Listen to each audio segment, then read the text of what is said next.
The record has been broken. Frieren now stands on the pinnacle of anime greatness, having dethroned Full Metal Alchemist. This show deserves all the hype it has received. From awesome fight scenes that will leave Hogwarts in the dust and Harry Potter drooling, to nerve-wracking plot twists and subtle animation, Frieren is truly a once-in-a-decade anime.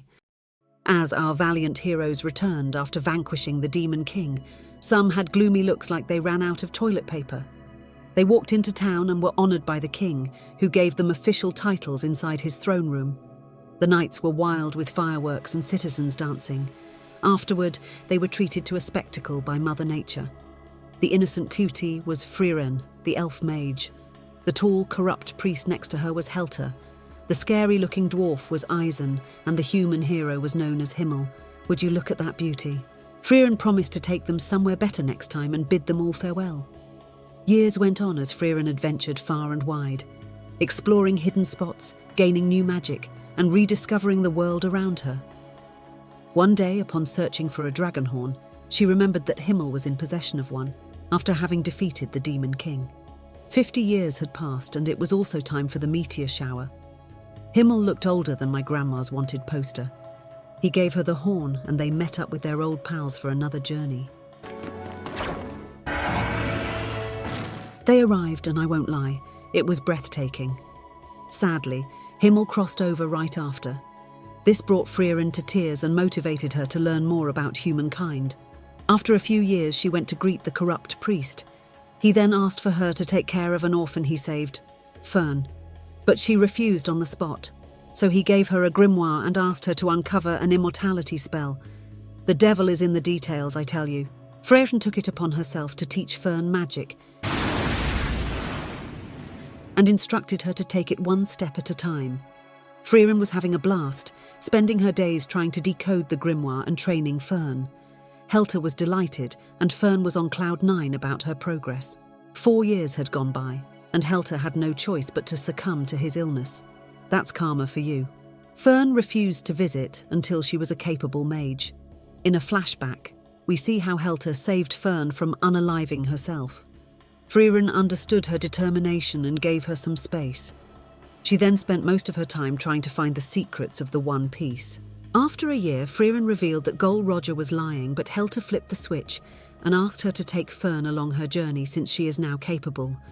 Talk about a sneaky move. Well played. As she walked out, memories of her past started flooding in. They then visited his grave and promised to meet him at Valhalla.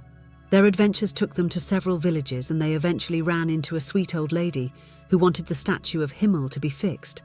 Frieren cut corners and used a spell, and upon remembering the type of flowers Himmel liked, she went in search of them. Finding the blue moonweed was an impossible task. Even after 6 months, they made no progress.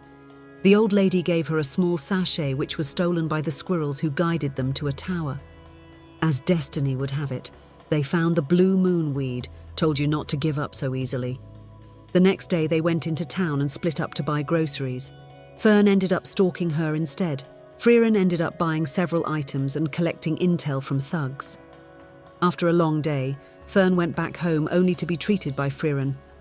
The view looked amazing, and she even got her a present. A compassionate elf, I didn't know those existed. They spent the rest of their days harnessing their magic. Fern's defense was growing stronger, and soon enough, she'll be able to defeat demons on her own. Afterward, they went to a village to get rid of a demon. Later that night, Fern was growing anxious when she heard what happened years ago. Even so, Frieren was on a whole other level. She unsealed the demon, who immediately started attacking her. She told him how humanity's magic had evolved through the years, but the demon was too stubborn to listen. He kept on spamming his attacks like a toddler with a joystick. Unfortunately, none of them worked, and Frieren one-shotted him like she was Saitama on steroids. The village people were extremely pleased and relieved by their results. Now that's how you get shit done. They then went to a beach filled with what seemed like a ship wreckage. An old geezer asked her to fix the place up in return for a grimoire. After he left, Fern revealed that it was a fake. Even so, Frieren informed her of the sweetness of altruism and helping those in need. 3 months had passed since they started cleaning up, and winter snuck up on them. As always, Fern was the woman of the house and the maid of Frieren. Talk about a childish immortal elf. This shows the innocence in her heart, though. Using their telekinesis abilities, they went to work like the immigration office was breathing down their necks. I won't lie, this looks boring and repetitive. Later that night, the old geezer insisted they finish faster, even though they were doing God's work. The next day, Frieren put in a bit more effort than usual. She and Fern were able to return the beach to its former glory. Frieren tried pulling an all-nighter but failed due to her sin of sloth. Fern wasn't having it and dragged her along. Quite the clutch, wouldn't you say? The sunrise was beautiful, to say the least. This show sure does amaze. After a few days' journey, they went to meet Eisen, who was praying like a Catholic nun during labour. Eisen promised her of an epic grimoire, and they looked far and wide while enjoying themselves. They were looking for a grimoire written by Flam, who was Frieren's master. Man, how old is this elf? After reading the grimoire, she discovered a place called Aureole, also known as Heaven, a place where she is able to communicate with their spirits and the land where the deceased went. Moreover, it was located in the north where the Demon King's castle was at. Eisen asked her to go there and talk to Himmel as a final favour for him. He really put her on the spot there. While on the road, Fern kept on reminiscing about Helter. You can't choose who you love, can you? After entering the nearby town, they were warned of the ghosts, and apparently, these ghosts took the image of someone you cherished to deceive you. What kind of sorcery is this? Although Frieren had her doubts, she assumed it might be the result of the undead, or something grotesque. As such, they headed to the mountains in search of evidence to disprove ghosts. They noticed faint traces of magic, a weakened form of illusion magic to be exact. She warned Fern to keep her guard up and upon entering the foggy forest. Fern began to see a ghost of Helter. He spoke to her gently and went through her memories to trigger an emotional reaction. She was caught off guard and was paralysed on the spot. Himmel also popped up and tried convincing Frieren. However, this elf wasn't fond of emotions and blasted the ghost like he owed her $50. Fern followed through and the demonic witch was fully eradicated. After walking further, they met a gigantic dragon who possessed a grimoire. Knowing Frieren and her love for books, Fern tried attacking it. She ended up regretting this, as the furious dragon chased after these blind mices. Who knew Frieren loved to play pranks? She then recalled Eisen telling her of his apprentice, Mr. Stark, who protected the village years ago by defying the dragon. He didn't seem all that at first sight, but Frieren had faith in the words of her close comrade in arms. Thus, she asked Tony Stark to join her crusade in taking down the dragon. All this for a grimoire? That's crazy, if you ask me. Frieren asked him if he could hold it down for at least 30 seconds. However, he revealed his cowardice and how he got lucky with the dragon. He beseeched her like a little wimp, but Frieren gave him an ultimatum and to come up with a decision tomorrow morning. Fern had doubts of his abilities, so she went back to check up on him, only to find that he was responsible for splitting the hill. Goddamn. Fern was amazed by his power and asked why he refused to fight the dragon. He told her he only wanted to protect the village. What is this? A tale of King Arthur? He then told her of his dreams and how he wanted to be stronger than his master, Eisen, who was responsible for the scar on his forehead. Fern believed in him and told him how she was also afraid the first time she faced a monster. Nevertheless, her intuition saved her. The following day, he was nowhere to be found, and they assumed he chickened out. However, he had a sudden change of heart and came back. His hands began to shake like a blender as he stared at the dragon's ferocity. Despite his trepidation, he mustered all the courage he had and faced the dragon head-on. These two battled it out, and as promised by the legendary Eisen, his apprentice was going to be greater than Arthur himself. The dragon gave him a run for his money. Nevertheless, Stark slayed the dragon on his own. Frieren seemed more excited about getting the grimoire. Afterward, she insisted he join her crew, and the three went to a distant kingdom. They were told that the passage was blocked. Left with no choice, the three split up and Stark went to appease his gluttony. All the fighting must have made him famished. Fern joined him and tried convincing him to speed up the process. They searched for clues on how to bypass the checkpoint unscathed. They even went around harassing people into giving them information. Unfortunately, they found nothing. Upon meeting Frieren, the guards kneeled to her and the headmaster apologized since they didn't know she was a hero. She was then celebrated as a savior and they escorted her through the checkpoint. Now that's the treatment a queen deserves. In a flashback, Himmel and Helter kept teasing Frieren and her grimoire obsession. After waking up, she received a warm welcome from Fern, who was surprised at how early she got up. Afterward, the three went straight to work and helped fix the road. The lands were decimated as a result of the war against demons. While they were slaving, Stark and Fern got into a heated argument over labels. These two have some chemistry going on. The old man thanked them for their hard work and asked Frieren how her adventures were going. He then invited them to participate in the yearly festival. It was to honor the heroes who saved their village. Even though Frieren was one of them, he barely recognized her. Himmel, as usual, stole the show and was infatuated with his statue as well. Even after staring at them, no one recognized Frieren. Now that's how you remain anonymous. The next day, Frieren saw a couple of demons and prepared to attack them. Unfortunately, she was held down by the king's guards and the demons scorned her. They then locked her away for attempting to attack them. How did things escalate this fast? While she was locked away, she told them the story of a demon they rescued years ago. They came to regret it as the demon burnt the village and killed the elder. Ever since then, Frieren has held a grudge against all demons. Later on, one of the demons saw intimidated by her presence and came to test his skills. He tried to decapitate her using his wires, but unfortunately, she sliced his arm and dismantled his soul. Now that's one way to kill a demon. Meanwhile, Stark and Fern were plotting ways to help her escape. The king, Graf, barged into the demon's room and demanded to know where the other demon went, since one of his guards was dead and Frieren escaped. The head demon, Lugner, decided to attack since the gig was up. Using his blood magic, he obliterated everyone and managed to subdue the king. On the street, Fern and Stark met up with Frieren, who told them everything that had happened. Together, they hatched a plan to save the kingdom from the demons. In the dead of night, they infiltrated the castle, and Stark sneaked in to save the king. While he was attempting to rescue him, Lugner attacked him out of nowhere and managed to subdue him as well. Little did he know, it was all part of a trap, and Fern managed to blast a hole through his chest. They rescued the king and tried running away. Elsewhere, Frieren faced off against Aura and her demon army. Now we're talking! It seems that these two fought 80 years ago in favor of Frieren. Even now, Frieren seemed fairly confident that she could win. Aura's ability seemed to control people. She possesses a scale that allows the person with more mana to gain control over the other. Since she is a demon who has lived for 500 years, none of the humans were able to defeat her so far. Some tried to oppose her, but eventually failed. Frieren was having a hard time fighting all the zombies. It seems that Aura's powers have increased ever since their last battle. Upon hearing enough, Stark and Fern decided to deal with the remaining demons.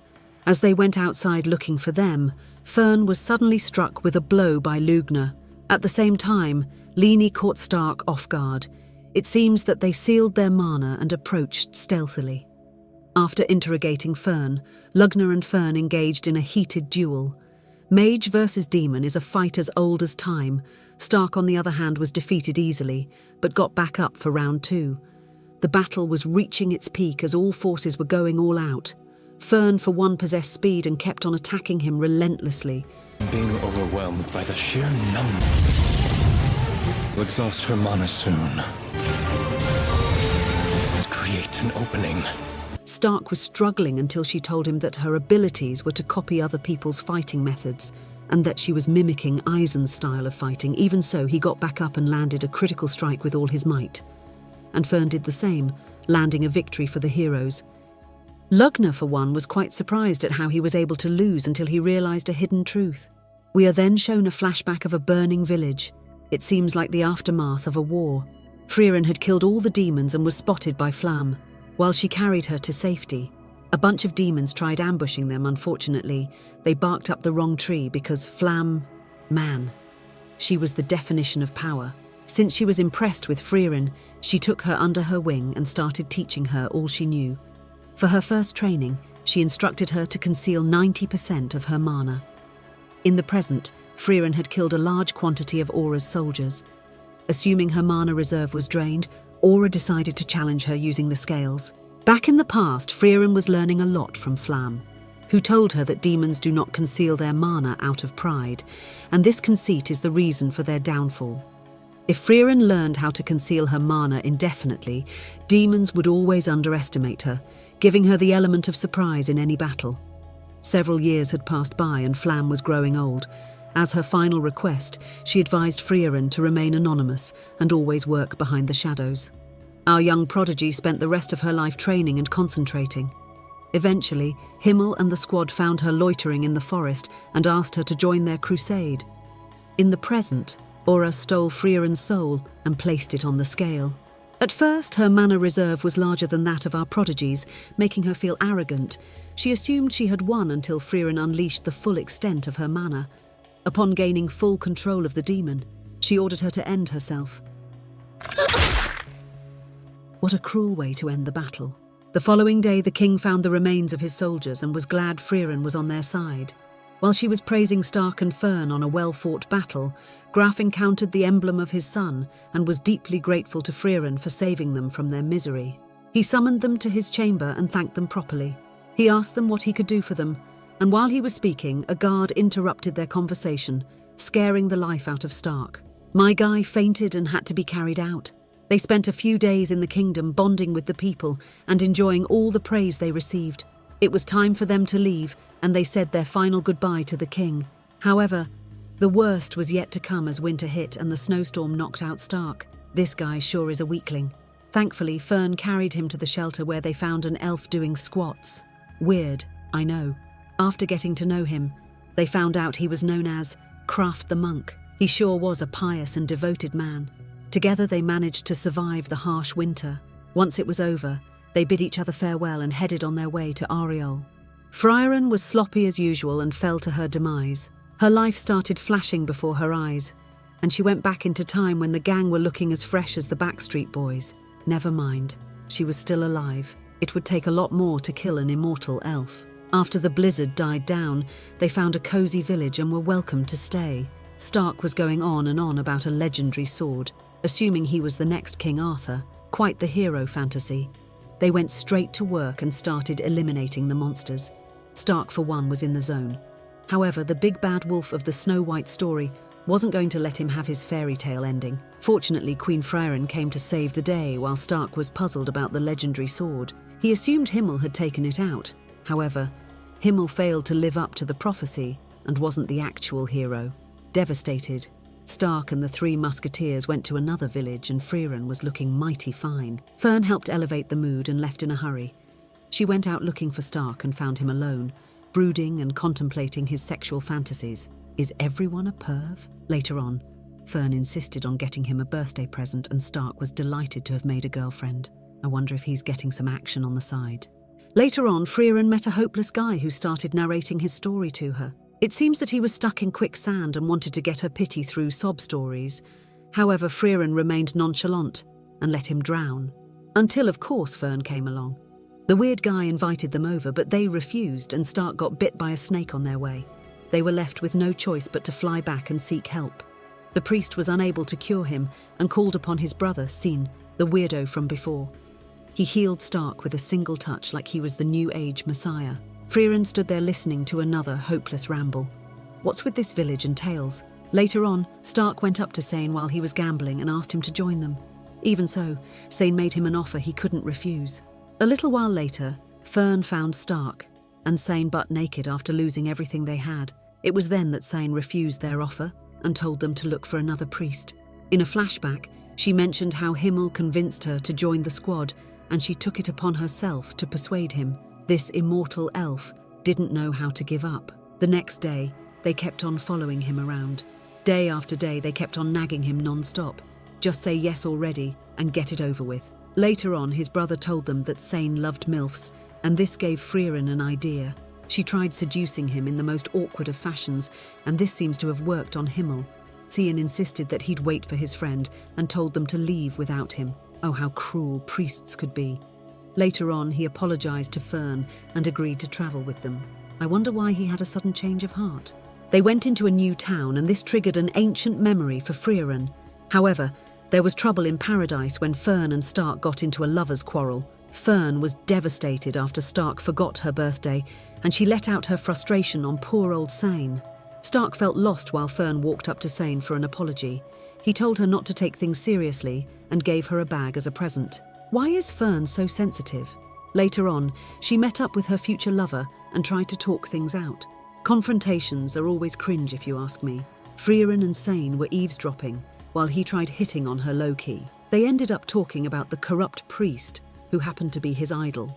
Helter was then seen giving Frieren a couple of words of advice during his last days, and Frieren pampered him like a little baby. She gave the same treatment to Scene, who secretly enjoyed it.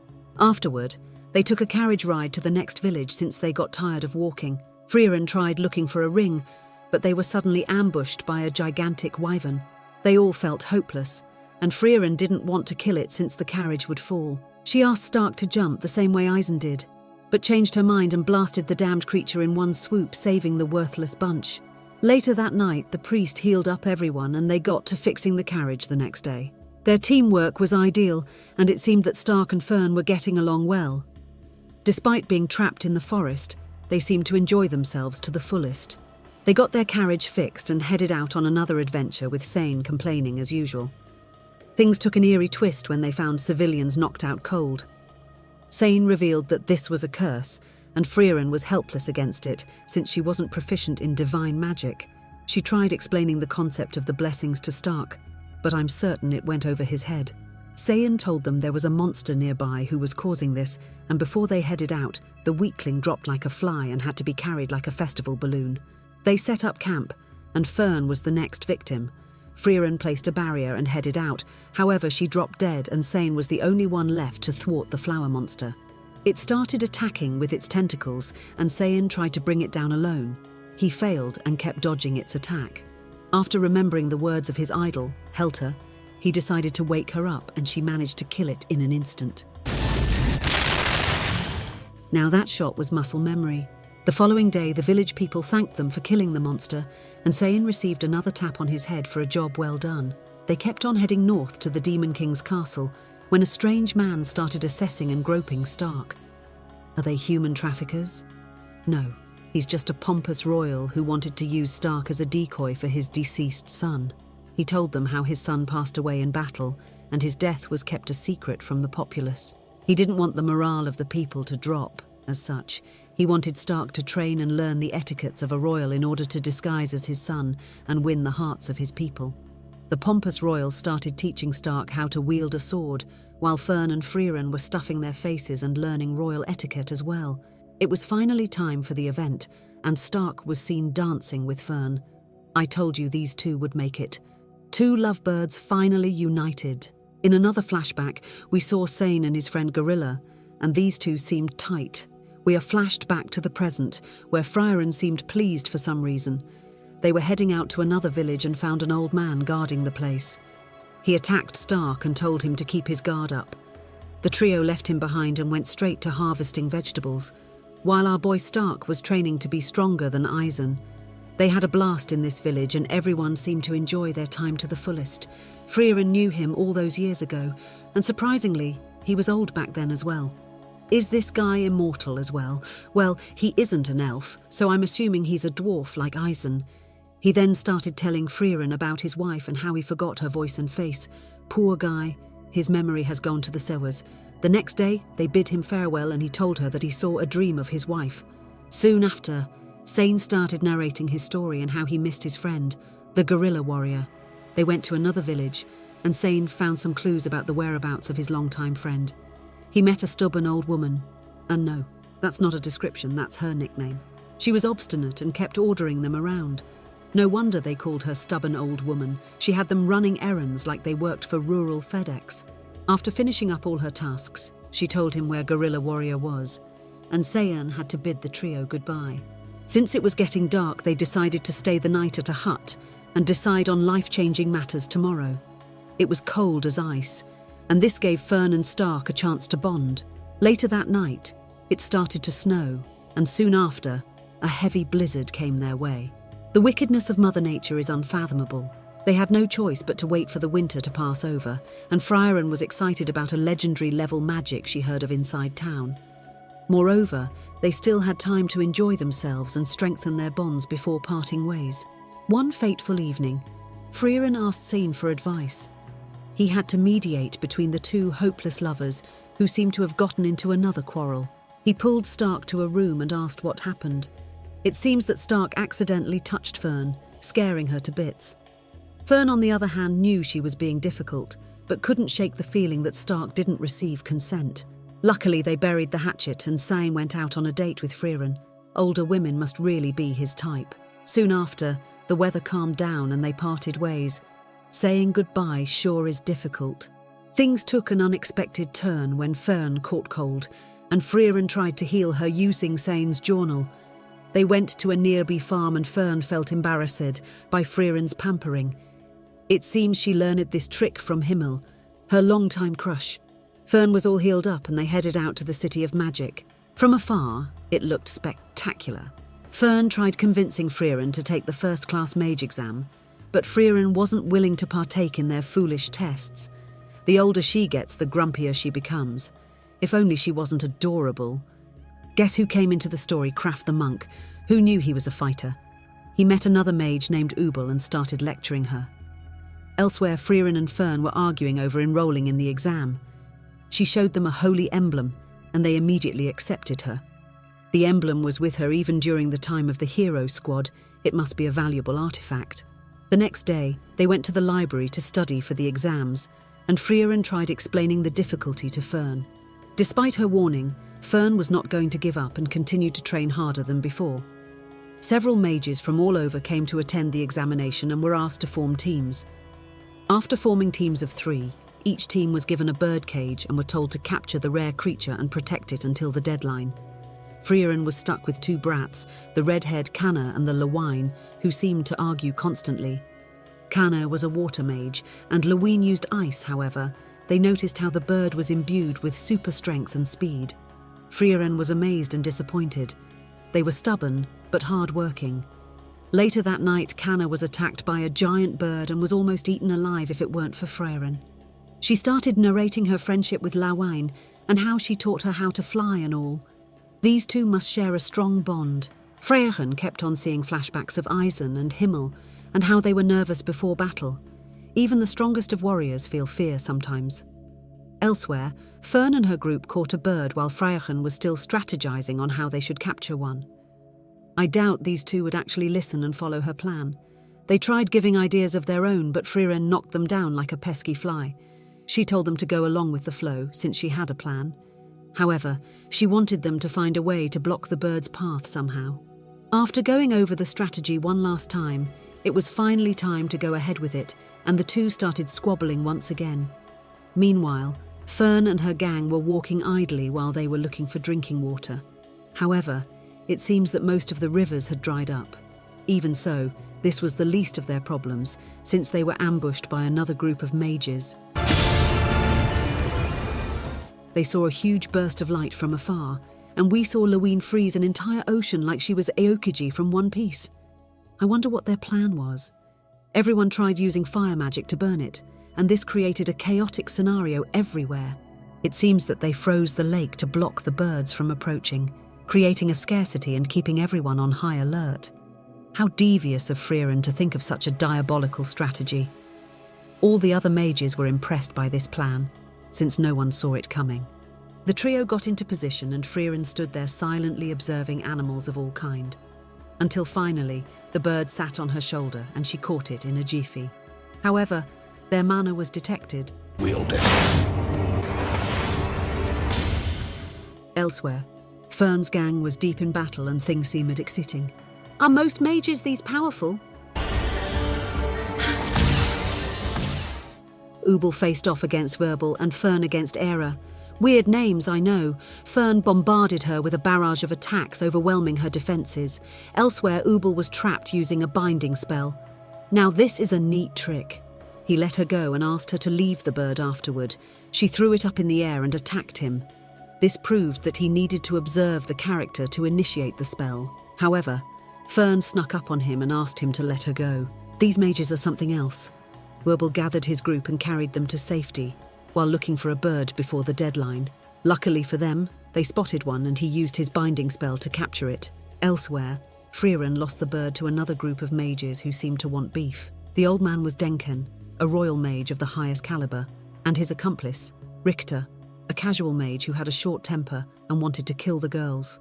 The battle was underway and Denken tried negotiating with Frieren. In a flashback, Flamma took Frieren to Serie, the greatest mage in history, and this cutie was also an immortal like Frieren. Elsewhere, Lawine and Kana were struggling to defeat Richter, who was an earthbender. Now we get to see which element was stronger. His earth magic seemed formidable, but the girls had balls of steels. And yes, I see the irony. Meanwhile, Frieren and Denken were going crazy. Even Hogwarts would be envious of this level of magic. These guys would make Voldemort seem like a toddler, to be honest. A counterattack. Denken admitted defeat, and Frieren took him as hostage. His accomplice Laufen was caught teleporting, and Frieren used a binding spell to trap them to a tree. Afterward, Frieren unleashed a boss-level magic and destroyed the unbreakable barrier, surprising Ciri, who erupted it. What a way to say hello. Now that it started raining, Kani showed Richter now to mess with girl power. Denken and the rest almost gave up hope until they found another group and indulged in a fistfight.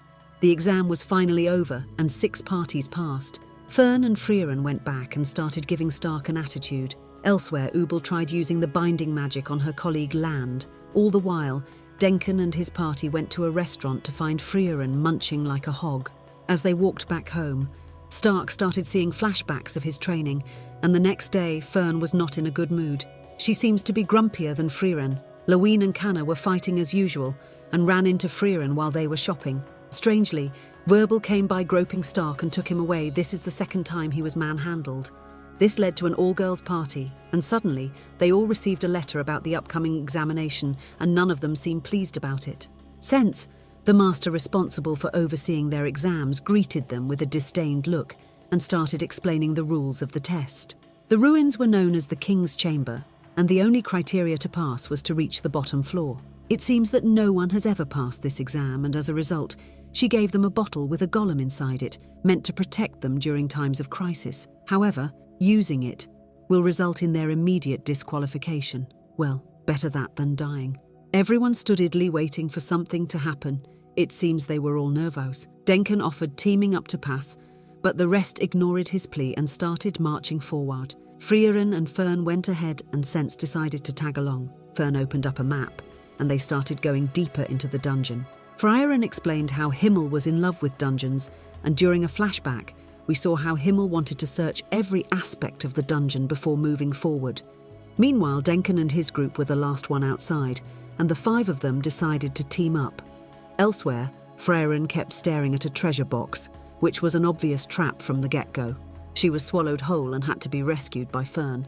Denken and his crew ran into vicious gargoyles who put up a decent fight against these talented mages. After destroying them, one of their comrades was trapped with no way out and had to use her golem before certain death. Fern started touching base with Sense while Frieren was acting like a little child in a toy store. This concept was new to Sense, who only used magic to gain power. Wurble and the rest ran into an ambush from unknown threats. Upon closer inspection, they were clones modelled after their spitting image. Denken and the rest faced the same challenge, and this proved to be quite the challenge. Replica magic. Who would have thought? Denken and his gang entered a large hall and found a replica of Frieren waiting for them. What will they do now? Elsewhere, 2 first-class mages were talking about the Spiegel, the monster responsible for replicating the clones. It copies the contestants' power, mana and memories to recreate their entire power. Meanwhile, Denken and the rest had to retreat immediately before they were blown to bits. While this was happening, Ubel and Land were struggling to keep up. Land was injured and on the ground and unable to move, while Ubel was looking for ways to kill the replica. It seems that she got a jump on Land and stole his golem. He sure was in a conundrum. However, Ubel saw through his tricks and realized he was but a copy. She went ahead and started attacking her replica. Imagine fighting a mirror. That's how evenly matched this fight was. Who would come out on top, I wonder? Oh wait, the replica caught her in a bind but lost focus and was cut. That was surprising. Land revealed his true self, and they both decided to work together moving forward. Frieren and Fern stumbled upon a secret pathway after her curious hands wouldn't stop fidgeting. The walls restructured and they went into a hidden room that even Sense hasn't seen. There were paintings of the former king, and everyone was left flabbergasted by the discovery. Soon enough, they met up with Denken and his group and were told of Frieren's replica. Even Frieren hesitated entering without a concrete plan. They tried analysing her strengths and weakness and realised that she was a walking powerhouse. Fern took her back, since she was defensive of her master, while the rest kept on discussing of ways to defeat her replica. Even the replica of Sense was present and posed a serious problem to a hopeless trio that didn't know what they were getting into. They tried using defensive magic to protect themselves, but Sense was too powerful and pierced the talkative girl in an instant. She was left with no choice but to summon the golem. Frieren doubted the replicas had a brain. As such, illusion magic wouldn't work on them. While they huddled together, a survivor of the Sense attack came around and told them what happened. His partner risked his life to save him, since her attacks were relentless. They healed him on the spot. And he told them the replicas do not possess a brain. As such, only brute force could get through them. Sense refused to answer their questions, and Lumina came through and told them about the Spiegel. If only they teamed up from the get-go. The monster itself was weak. As long as they get through Frieren's replica, they should be good to go. Coming back to the problem at hand, how were they going to bypass Frieren's doppelganger and hold off the rest of the oncoming replicas? Everyone was worried, and Fern wanted to test a theory. She shot a blast at Frieren, revealing a weak spot, a fatal vulnerability. Her mana detection skills lacked. As a result, they wanted to exploit this vulnerability and put an end to her tyranny. Frieren kept on recalling Himmel and Eisen's heroic during their dungeon raid, and how they managed to defeat a dragon without breaking a sweat. After careful planning and thorough discussions, Frieren and Fern were ready to go in all alone. She trusted the rest to slow down the incoming replicas and headed straight into the belly of the beast. As soon as they entered, the atmosphere shifted and tensions arose. The good side of Frieren versus the evil. What a fight to behold. Harry Potter who? Now this is what real magic looks like. In a flashback, Frieren went to meet Ciri after her master Flam passed away. She gave her a report which stated that humanity started practicing magic, which was a huge upset for Ciri, who despised the idea of humans using magic. Before Frieren left, they took a walk inside a spiritual forest, and Ciri told her about Flam and her heroics. Just two immortals having a casual chat. Nothing to see here. Back to the present, where the two Frierens were putting quite the show. It goes to show how powerful an immortal elf could really be. After hoarding years and decades of spells and magic, she was as powerful as an avatar bending all elements. Elsewhere, the rest strategized to attack their strongest matchups and started dealing serious damage by working together. Now that's what a human brain is able to give you, wisdom in battle and an enormous advantage. However, their heroic story was cut short when Sense blindfolded Lumina and Richter. Damn, Sense sure is scary. Denken was scared to approach her while Ubel kept on provoking him. She insisted on going ahead. This woman sure was confident.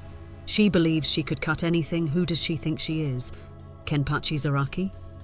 Either way, she went ahead and challenged Sense head-on. Meanwhile, Sense recited a story of a mage with the utmost defense. No one was able to get through it and everyone failed left and right. Until, of course, Ubel cut through him like butter. Just goes to show how powerful she was. Sense tried interrogating her afterward, but failed to comprehend the true limits of her power. As a result, she knew Ubel would win against her, and as you'd have it, she actually defeated Sense. Everyone was winning and things seemed to go according to plan. Until, of course, the replicas kept on coming back. It seems the Spiegel kept on creating others, making this a battle of attrition. Meanwhile, Frieren was going insane. This level of animation is usually expected from the likes of One Piece and Bleach. Frieren is starting to make a name for herself in the anime community. While the replica was distracted, Fern shot her and assumed the wound was fatal until she was blasted away. Luckily, this gave Frieren the chance to end things. They went to the other room and destroyed the Spiegel, bringing an end to the replicas and passing the second examination. Fern came back pissed for some reason. What did Stark do now? Actually, it was Frieren's fault this time. It seems that Fern's staff was broken, and Frieren was indifferent. The staff held sentimental value to her since Helter gifted it. Elsewhere, Denken went to Richter's shop trying to console him since he failed the exam. Sadly, he had to wait 3 years before reapplying. Quite the bummer, if you ask me. Afterward, Frieren came to the shop looking for assistance. She asked him to fix Fern's broken staff. Who would have thought an immortal elf would learn compassion so quickly? Elsewhere, Fern was in a foul mood, and Stark was receiving the bulk of her frustration. As soon as she got back, she saw the staff and felt a sigh of relief, knowing her master actually cared for her feelings. The next day, they all gathered in a hall expecting the 3rd test. However, Sari interrupted the process and requested to take over. Since there were a lot of candidates, she didn't want needless violence and decided to select the candidates based on her intuition. The interview with Sari was underway, and she started off with an iron fist, failing candidates left and right. No one seemed to have a chance, including Frieren, who was failed on the spot by Sari. Must be a grudge, if you ask me. However, Fern managed to notice the fluctuation in Sari's mana and was given a passing grade. The student outshined the master. Denken followed and was also given a passing grade. Ubel, Land and Wallaber passed as well. As they went out, Denken showed some gratitude to Frieren, and the next day they all went out to celebrate. The cookies looked quite delicious. Later that night, they tried attending an event, but Frieren was denied entry due to the grudge Sari held. Who knew she would stoop so low? Afterward, an old-timer approached Frieren and dared to challenge her. He sucker-punched her with magic and actually grazed her shoulder. However, Frieren didn't fight back since he wasn't worth the effort. Man, that must sting. The following day, the trio bid everyone in town farewell and headed to their next adventures. What a beautiful story. Frieren certainly deserves the hype. If you like this recap, please be sure to leave a like, subscribe, and share this video with your friends. Hush.